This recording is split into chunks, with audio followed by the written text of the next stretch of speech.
Hey everyone, we're here in the second video in the How to Rock It at Upwork course. Let's get right into it. You're going to see me looking over sometimes because I got my notes over there for this course, but let's jump into it. So I want to talk about setting expectations properly. One of the best quotes I've heard is from Charlie Munger. When people asked him, how do you get happiness in life? He said, have low expectations. So we're going to kind of go with that a little, or at least appropriate expectations, because I think a reason a lot of people get frustrated with Upwork is because they come into it with very, very big expectations and maybe expecting something from it that they shouldn't. So I think it's important at the start both to set a baseline of expectation, how much work it's going to be, how difficult it's going to be, and an upper kind of ceiling of like what is possible. But generally I'd advise keep your expectations low at the start, anticipate that not much is going to happen, because then you'll be more grateful and you'll enjoy the process more as things start to happen, rather than immediately taking them for granted. So first off, about clients on Upwork. Not all your clients on Upwork are going to have a lot of skill. A lot of them aren't going to know almost anything about the technologies they're asking for. They might not know anything about freelancing. They might just be totally unskilled. So if you're coming from working at an actual company or on projects where things are well defined, that's not necessarily going to happen on Upwork. That's a blessing if you happen to get a client who really knows how to scope a project and really knows exactly what technologies they want. A lot of time it's going to vary enormously across clients. Like I said, everybody from just some person just posting hey, I want a website for my business, and they don't even use any punctuation or anything like that, and the spelling's wrong, all the way up to companies giving very well-defined roles. So you're going to have everything in between. And one of those might be your niche. You might really specialize in working with one of those type of clients, but be aware of that. In terms of jobs, same kind of story here. There's a massive variety, from very small jobs that are just fixing a bug, takes 20 minutes, up to many months, years-long engagements with people. These are going to be all over the place. Now, it's going to be much rarer, just like with clients, it's going to be much rarer to find really good clients and really, really good long-term jobs. But maybe that's not what you're after anyway. When it comes to Upwork, you should be looking for variety. You should be interested in working on lots of different things and being willing to take smaller projects at different times to fill gaps in your schedule. I think Upwork, especially early on, is really well suited to people who don't mind juggling a few different projects at once. If you're just looking for one single job right off the start, that's going to be very difficult, because without the good reviews that come from doing numerous jobs, it's difficult to get one really good long-term one. So expect a lot of variety with jobs and an almost infinite number of them. That's a really great thing about the Upwork type platform, is that there is infinite jobs. You could look forever and you'll keep finding them. Every 5 minutes there's a new job posted. Every 5 seconds sometimes there's a new job posted. So that's a great element of Upwork.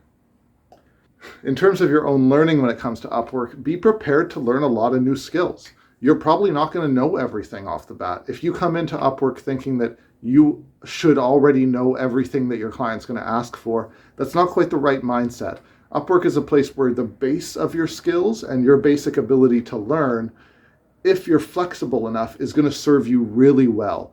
This is a place where the main job that you have at the start is getting a client and feeling confident enough to start a job.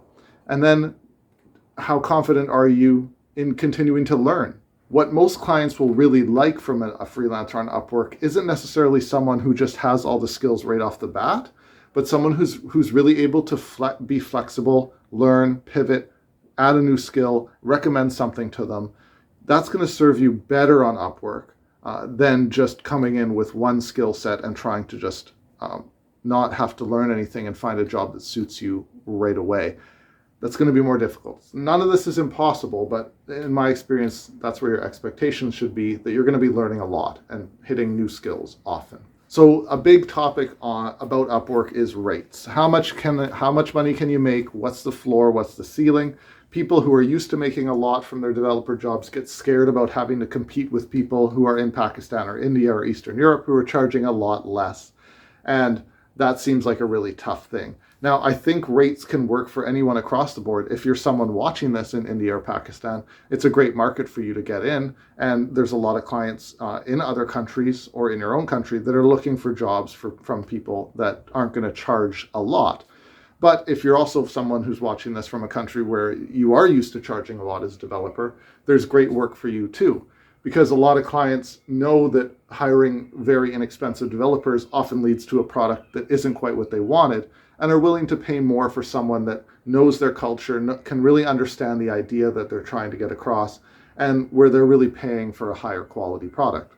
I don't mean to say that, oh, people from India or Pakistan aren't those people charging a lot. Obviously, we mix around a lot here. People can charge a lot or a little in whatever country, but this is a general thing that we do see on Upwork.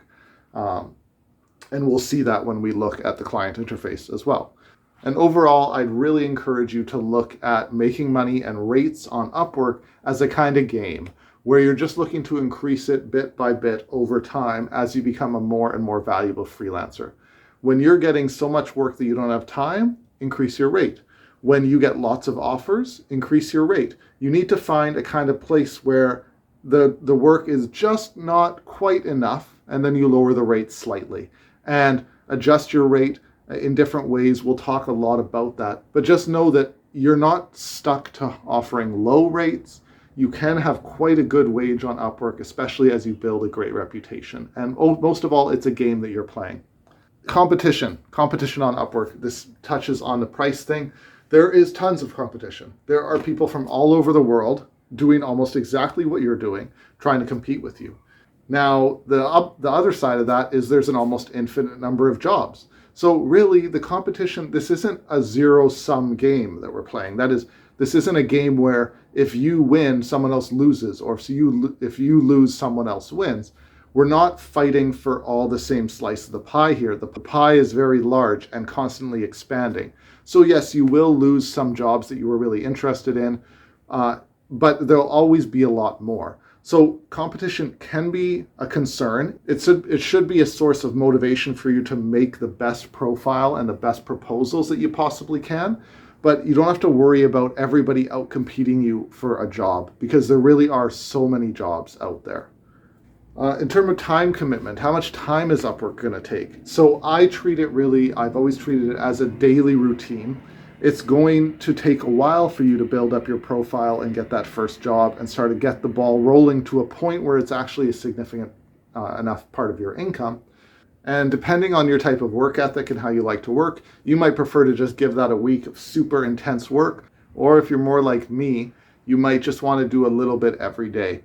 So doing work for clients, of course, will vary depending on the size of your job and all that sort of thing. But just to get Upwork going, how much time is it going to take? I would say to get your first job, you should look at putting in at least 5 to 10 hours of work. And after that, it's kind of up to you how much you want to really pour into proposing to new jobs. How much time are you going to take writing each proposal to each new job? We're going to go over that. I'll tell you kind of my expectations. To put it briefly, I think probably taking 5 minutes for each proposal is more than enough.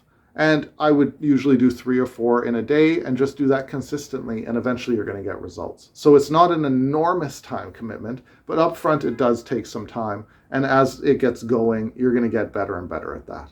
So that's really about setting some of your expectations. So there's an infinite amount of work on Upwork. There's also infinite competition.